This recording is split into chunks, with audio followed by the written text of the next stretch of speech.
আসসালামু আলাইকুম সবাইকে। আরেকটি নতুন ভিডিও নিয়ে চলে আসলাম। এখন যেহেতু আমের মৌসুম, তো আজকে আমি আম দিয়ে একটি ডেজার্ট তৈরি করব। তো সেইজন্য ১ম এই আমি নিয়ে নিয়েছি টক দই।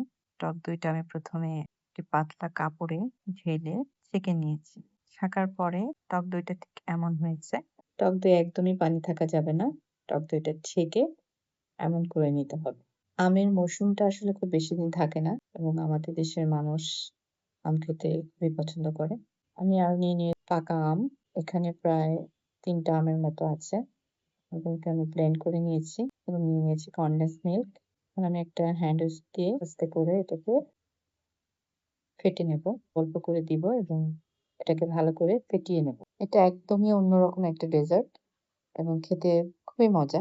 যারা আসলে অতিরিক্ত মিষ্টি পছন্দ করেন না এবং আম যারা পছন্দ করেন ডেফিনিটলি তাদের জন্য এটা খুবই ভালো একটি ডেজার্ট। তো দেখতেই পাচ্ছেন আমি আম অল্প করে নিয়ে এটাকে মিশিয়ে নিচ্ছি। আমি আগে থেকে ব্লেন্ড করা আম দিয়ে দিচ্ছি।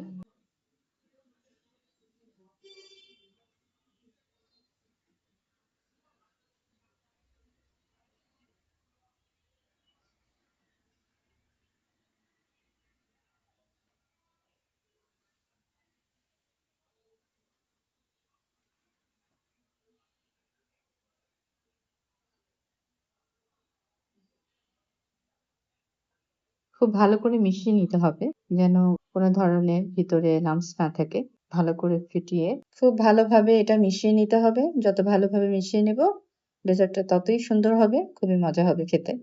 এখন আমি দিয়ে দিচ্ছি কনডেন্স মিল্ক। এখানে আমি প্রায় অর্ধেক দিব না, অর্ধেকের থেকে একটু কম দিব। এটার সাথে একই সাথে ভালো করে ফেটে নেব। ভালো করে আমি এখন কনডেন্স মিল্ক দিয়ে উম বাকি যে আমের পিউরিটি ছিল সেটা দিয়ে একসাথে মিক্স করে নিচ্ছি। আমি ভালো করে ফেটিয়ে নিয়েছি। এখন এরকম একটা মোল্ড নিয়ে নিব। মোল্ডের ভিতর বাটার পেপার দিয়ে নিয়েছি এবং একসাথে এগুলো সবগুলো ঢেলে দিব।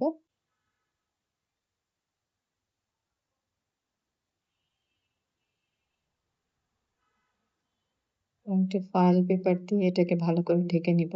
একটা হাঁড়িতে এরকম স্ট্যান্ড বসিয়ে চুলাটা জ্বালিয়ে দেব এবং এটাতে বসিয়ে দেব মোল্ডটা এবং ঢাকনা দিয়ে ঢেকে এটাকে ভালো করে ২৫ মিনিটের জন্য রেখে দেব।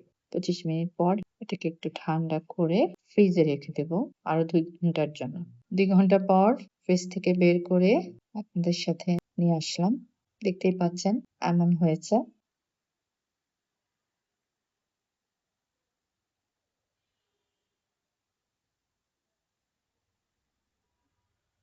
এখন আমি একটা প্লেটে